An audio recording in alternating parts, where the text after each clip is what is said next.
नमस्कार, मैं हेना प्रसून बहुत बहुत स्वागत करती हूँ आप सभी का अपने चैनल हेना प्रसून एस्ट्रोलॉजी में। ज्योतिष के इस नए कार्यक्रम में आप सबों का स्वागत करते हुए मुझे बहुत खुशी हो रही है। और जैसा कि आप सभी देख रहे हैं, हमारे साथ जुड़ चुके हैं सचिन सर और हमारी लघु पराशरी पर बहुत वृहद चर्चा हो रही है। पिछले एपिसोड्स में हमने योग फल अध्याय 22वें श्लोक के साथ हमने खत्म किया और आज हम मारक अध्याय शुरू करेंगे। सर, बहुत स्वागत है आपका मेरे चैनल पे। और इस मारक अध्याय में आप क्या पढ़ाने वाले हैं? नाम तो बड़ा फैसिनेटिंग लग रहा है। नमस्कार हिना जी, और बहुत बहुत धन्यवाद आज लघु पराशरी जो है इसको श्रृंखला को आगे बढ़ाने के लिए। 24वें श्लोक की ओर चलूंगी। तो मैं जब आपसे लघु पराशरी पढ़ती थी तो आपने 24वां और 25वां श्लोक एक साथ करवाया था, तो क्या मैं यहाँ भी साथ में पढ़ूं? बिल्कुल बिल्कुल, जो साथ में ही चलेंगे तो अच्छा है जी। 24वां श्लोक है, तदीश तत्राप्याद व्यय स्थानादुत्तरम बलवत्तरम तदीशितु तत्र गता पापीनस्तेन संयुता। ये 24वां श्लोक है सर। और श्लोक संख्या 25वां कहती है, तेषाम दशा विपाकेषु संभवे निधनम नृणाम तेषाम संभवे साक्षाद न्यायाधीश दशा स्वपि। तो यहाँ पे हिना जी 24वां श्लोक जो है वो ये बताने की कोशिश कर रहा है कि इन दो मारक स्थानों में मुख्य मारक कौन है। ठीक है, तो यहाँ पे जो चीज हम लोग को समझते हैं कि भाई मेन हाउस ऑफ लॉन्जिविटी जो है, प्राइमरी हाउस जो है वो अष्टम है, 8वां घर है। ठीक है, तो इसका जो 12वां होगा यानी 7th हाउस जो होगा वही प्राइमरी और ज्यादा पावरफुल मारक घर होगा as compare to the second. दूसरे की अपेक्षा में 7वां ज्यादा बली मारक भाव है, क्योंकि 8वें से 8वां जाएंगे तो एक प्राइमरी है, दूसरा सेकेंडरी है। तो सेकेंड 12वां लिया, सेकेंड को लिया हम लोगों ने, तो उस समय जो है वहां पे वो आया मारक, लेकिन 7th जो है वो प्राइमरी है, वही सुपरसीडिंग है। मारक दोनों ही है लेकिन ज्यादा बली 7th को हमने माना है। ठीक है, कोई कंफ्यूजन इसमें?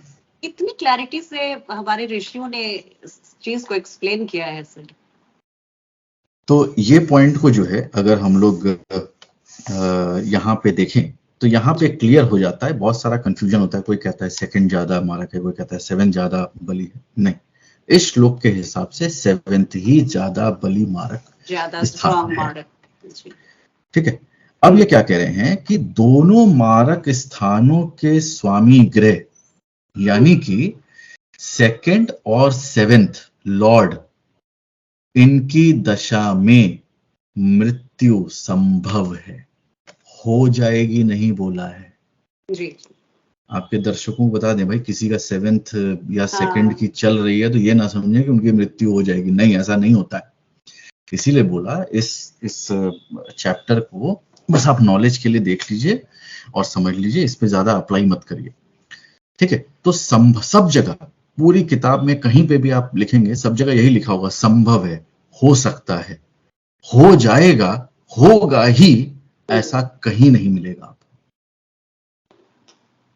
ठीक है, यहां पे हमने पहले पढ़ा था कि शुक्र और गुरु अगर उनको केंद्र का स्थान मिल जाता है तो वो भी आपके मारक बन जाते हैं। जैसे कि मैंने एग्जाम्पल दिया था मेष लगन में,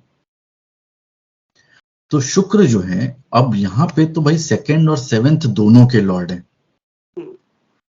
करेक्ट है, यही बोला था। अब दोनों ही मारक स्थान है, यानी कि मैं ये कह सकता हूं कि मेष लगन के जातक कभी भी शुक्र की दशा पूरी किसी ने देखी नहीं, उसके बाद क्या हुआ, पॉसिबल नहीं है। ठीक है, कि भाई मेष लगन जो है उसमें शुक्र की दशा के बाद कोई व्यक्ति इस धरती पे होगा ही नहीं, बिल्कुल सर, ये तो पॉसिबल ही नहीं है। तो इस पे ज्यादा गंभीरता से नहीं लेना है। इन सब चीजों का आकलन तभी करना चाहिए जब आयु खंड पता हो। अगर आयु खंड है, समाप्ति दिखा रही है, तब आप बोलिए कि हाँ ये रूल लग रहा है।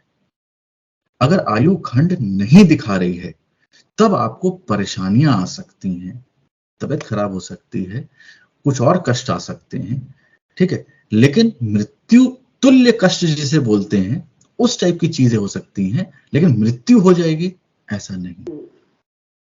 तो दर्शक बिल्कुल निश्चिंत रहें, ठीक है, ऐसा कुछ भी सोचने की जरूरत नहीं है। सर ये भी तो हो सकता है, अगर यंग एज में अगर ये दशा आती है सेकंड या सेवेंथ की, तो हमारी शादी हो जाए, हमें धन लाभ हो जाए। बिल्कुल, सप्तमेश में ही तो बहुत लोगों की शादियां होती है। बिल्कुल बिल्कुल बिल्कुल।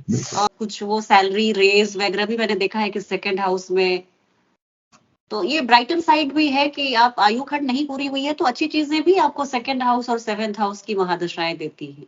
जी जी, आपको देखना पड़ेगा कि केंद्र के लॉर्ड की दूसरा राशि कहाँ है, सेकंड हाउस के लॉर्ड की दूसरी राशि कहाँ है, वो खुद कहाँ बैठा है, वो सब हमने पहले डिस्कस किया हुआ है। अब यहाँ पे इस जो 25वां श्लोक है वो क्या कहते हैं, तेषा दशा विपकेशु संभवे निधनम निर्णाम तेषा संभवे साक्षात व्याधीश दशा स्व अपि। ठीक है, तो क्या कह रहे हैं कि मारक स्थान में स्थित मार्केशों की अथवा पापी ग्रहों से युक्त, ओके, ठीक है, ऐसे ग्रह जो कि मारक स्थान में यानी सेकंड और सेवेंथ हाउस में बैठे हुए प्लैनेट जब खुद मारक से एफ्लिक्टेड हों, यानी यहां पे हम बात कर रहे हैं कंजंक्शन की, दृष्टि की बात नहीं कर रहे हैं या किसी और तरीके से बात नहीं कर रहे हैं, कंजंक्शन की बात कर रहे हैं। अच्छा, प्लेन कंजंक्शन, अगर कंजंक्शन की बात कर रहे हैं कि आपका सेकंड और सेवेंथ हाउस में बैठे हुए ग्रह साथ में मार्केश भी यानी उस घर के लॉर्ड भी साथ में बैठे हैं, तब ऐसे ग्रहों की दशा अंतरदशा में मृत्यु हो सकती है। ठीक है, कब? जब आयु खंड समाप्त हो, नहीं तो कोई टेंशन की बात नहीं है। ठीक है, और अगर ऐसा नहीं होता है, आयु खंड समाप्त नहीं होती है, ठीक है, तब मृत्यु कब होगी? तब लग्न से व्ययेश की दशा अंतरदशा में, 12th हाउस के लॉर्ड में। यही चीज जो है लास्ट लाइन में है, देखिए मैं धीरे धीरे पढ़ता हूं। तेषाम संभवे साक्षात व्ययाधीश दशा स्व अपि, खुद से व्ययाधीश की दशा में भी मृत्यु संभव है, लेकिन कब? जब आपने ये तीनों लेवल क्रॉस कर लिए, second Lord, seventh Lord, second Lord, फिर उनके साथ बैठे हुए पापी ग्रह उन्हीं के मारक घरों में, उसके बाद आप जाकर के 12th लॉर्ड का नंबर आएगा जी। ठीक है, तो भाई जिनकी मृत्यु जो है 80 साल, 90 साल, 100 साल ऐसे जाती है, वो तो ऐसी कितनी दशाएं सेवेंथ और सेकंड लॉर्ड की दशा अंतरदशा देख लेते हैं, तो मृत्यु थोड़ी हो जाती है। तो सर यहाँ पे जैसे आपने बताया था कि 12th हाउस के लॉर्ड सम होते हैं, तो यहाँ पे फिर वो अपने मारक का रोल प्ले करेंगे जब वो समय आएगा कि भाई सारी आपकी सेकेंड और सेवेंथ सब क्रॉस कर लिया आपने, तब जाकर के वो यहाँ पे ये रोल प्ले करना उनको बाध्य हो जाएंगे। हाँ, बहुत अच्छी बात बताई सर आपने, बहुत अच्छे से आपने बताया, और ये कॉम्प्लीमेंट्स आपको इतने सारे दर्शक देते हैं कि इतनी भारी भरकम चीजों को सर आप बहुत ही लाइट और बहुत ग्राह्य बना देते हैं, बहुत इजी टू अंडरस्टैंड हो जाता है, ग्रास्प करना। जी, कोशिश नहीं, थोड़ा सा इसमें एडिशन और कर देते हैं। जी जी जी। कोशिश है कि जितना सिंप्लीफाई करके मैं दर्शकों को दे सकूं कि भाई जिनको जो है ज्योतिष का ज्ञान है उनके लिए तो हो ही जाए, जिनको ना हो उनको भी सरलता से समझ में आ जाए और लॉजिकली समझ में आ जाए, कुछ रटना ना पड़े, ठीक है, वो कोशिश करके मैं देने की पूरी सब कोशिश करता हूँ। अब यहाँ पे जो है सप्तमेश अगर आपके शुक्र या गुरु बन जाते हैं तो भी वो मारक हो जाते हैं, ये हम पहले डिस्कस कर चुके हैं। यहाँ पे इन्होंने दोबारा जो है यहाँ पे इन्होंने इस पॉइंट को लिखा हुआ है। दूसरा जो है कि अब जो है गुरु शुक्र, ठीक है, इनके बाद बुध, ठीक है, सेवेंथ लॉर्ड अगर बुध बन जाए तो उसके बाद वो बुध होता है, ठीक है, इंटेंसिटी वाइज मारक करने के लिए, और उसके बाद चंद्रमा, ठीक है। तो ये सीक्वेंस में जाना जरूरी है। तो अगर मैं इसको एक क्रोनोलॉजिकल ऑर्डर में सिंपली लिखूं या एक बार बताऊं तो क्या बनेगा, सबसे पहले सप्तमेश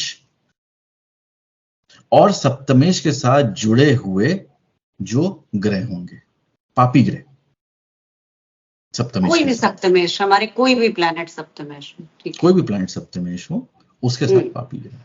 दूसरा क्या है, सेकंड लॉर्ड और उसके साथ कंजंक्ट पापी ग्रह, ठीक है। उसके बाद क्या है, आपके केंद्र के शुक्र और उनके साथ एसोसिएटेड पापी ग्रह, किसी भी केंद्र के भाव में, सेवेंथ, प्राइमरी सेवेंथ, हम सेवेंथ के रिस्पेक्ट में बात कर रहे हैं। उसके बाद आपका गुरु नेक्स्ट नंबर पे और उसके साथ एसोसिएटेड पापी ग्रह। ये सारी दशाएं जब निकल जाएं तब आप आइए 12th लॉर्ड के और उससे एसोसिएटेड पापी ग्रह की दशा देखिए, ठीक है। यहां तक आ गया आपका। इसके बाद नंबर आता है केवल शुभ ग्रह जो कि वीक हो। वीक कैसे होंगे, नीच की कंडीशन में है, शत्रु की राशि में है।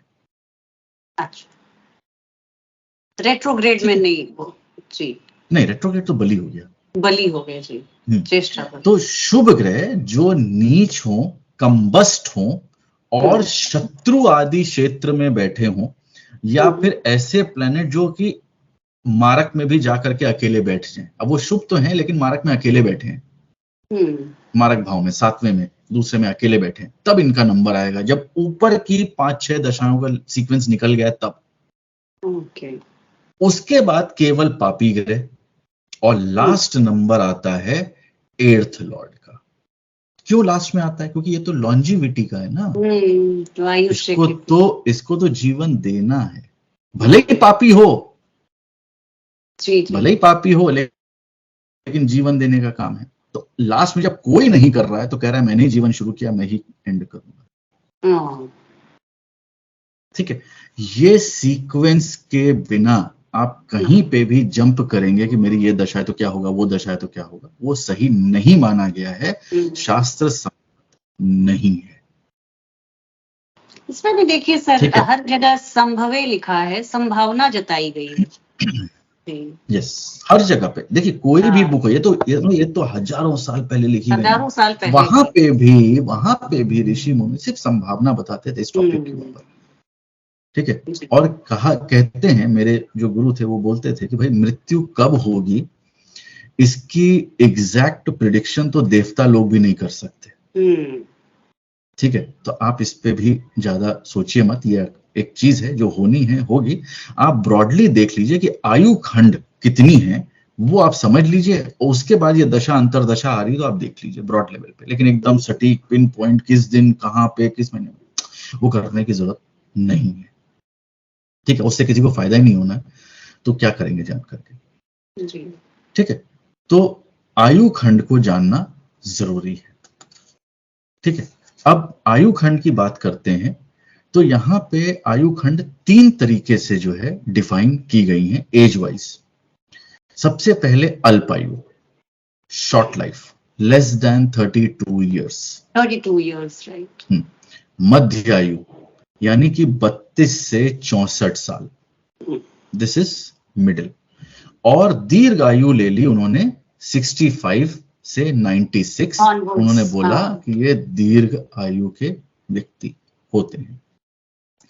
अब आयु जो है लंबी होगी या छोटी होगी, आयु खंड कैसे निकालते हैं, ये हम लोग अगले एपिसोड्स में चर्चा करेंगे। ठीक है, तो ये जो है जब ये मारक अध्याय खत्म हो जाएगा, उसके बाद जो है एक हम लोग रिकॉर्डिंग करेंगे जिसमें कि आयु खंड का, और उसमें जो है हम लोग ये कर लेंगे। ठीक है। हमारी क्लास में सर आपने बहुत सारे एग्जाम्पल दिए थे और चार्ट्स हम लोगों को आपने बताया था, और बहुत मैंने देखा कि बहुत ही ये सटीक है और सर बहुत अच्छे से बताते हैं। तो आप लघु पराशरी के बाद इस पर जरूर सर चर्चा करेंगे, उसके लिए आप चैनल पे बने रहिए।